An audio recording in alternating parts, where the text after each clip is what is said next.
St. Paul wrote to many Christ assemblies across the ancient Mediterranean, and while many of his letters were penned to cities where he had evangelized and planted a strong community of believers, one of Paul's letters is penned to what seems to be an entire Roman province, Galatians. But was the letter to the Galatians composed for a province-wide audience? Who were the Galatians? Paul begins his salutation with, "To the churches of Galatia." But the term Galatia, or the Galatians, was not exclusive to those within the Roman provincial borders of Galatia. In fact, Greek writers of the time used the term Galatians for the Celtic peoples of Gaul, as well as the Celtic people of Asia Minor. But why were there Celtic peoples in Asia Minor to begin with?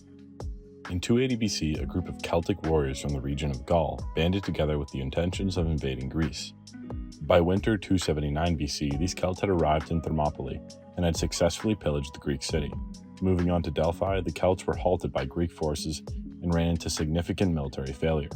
Upon their failure, these Celtic barbarians retreated back through Thermopylae and onward to Asia Minor, terrorizing those in their path. Not long after, these Celts settled in central Anatolia and had their presence felt across Asia Minor and beyond, continuing to raid or to be hired as mercenaries for the surrounding regions. In fact, the very Greek name Galatia finds its roots in a Celtic word that denoted military capacity and was adopted by the Celts to describe themselves as warrior groups. The Celts were so formidable that many Hellenistic rulers emphasized their defeats over these Celtic barbarians through art and sculpture as a way to bolster their claims to authority. But by mid-3rd century BC, the Celts of Gaul had solidified themselves as a people in the heart of Asia Minor. These Galatians that had traveled from northwest Europe naturally remained to be known as Galatians, although they were now residing in Asia Minor.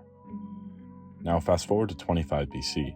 Upon the death of Galatian king Amyntas, along with the rise of Roman influence in Asia Minor, the regions home to the Celtic Galatians were annexed by Augustus in 25 BC, and from here, further known as Galatia.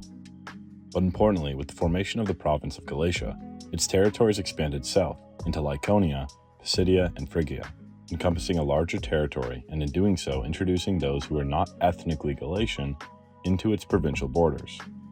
Therefore, by the time Paul wrote his epistle to the Galatians, Galatia had been a province for about 60 to 70 years. And while this province remained by majority ethnically Celtic, there were other non-Celtic citizens in the region. So when Paul addresses the letter to Galatia, who exactly was he directing his salutations to?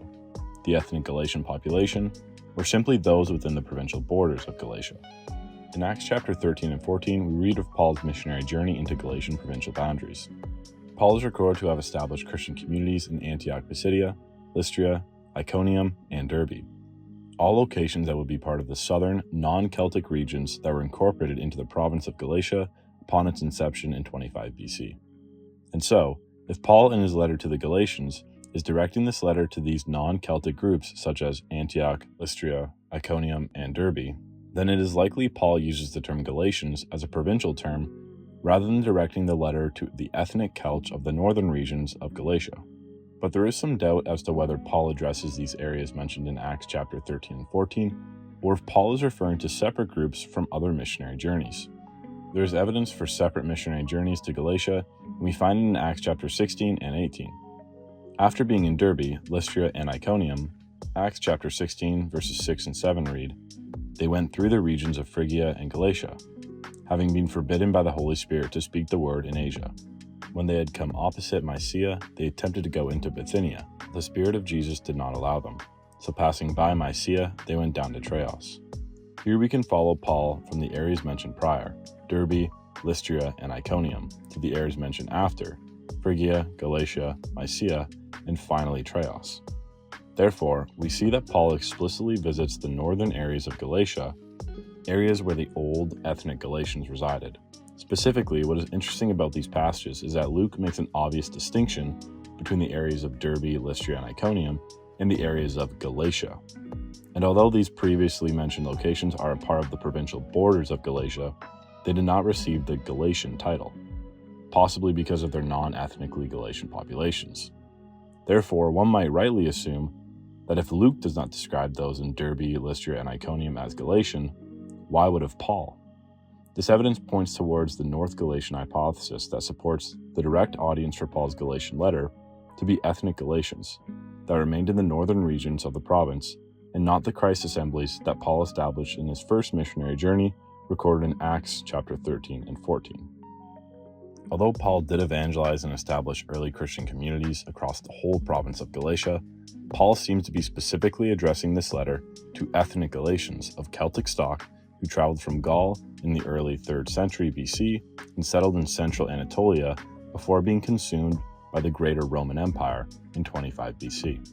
While one can look back at the historical map of the early 1st century that documents Galatia as a Roman province, clearly the culture of the time would have still employed Galatians as an ethnic term, and not a term that encompassed the borders of the relatively new province of Galatia. This makes Galatians one of the most unique Pauline letters, being Paul's only letter that is addressed to a specific ethnic group rather than a city or a close companion. If you like this video, please leave a thumbs up below and subscribe for more content like this.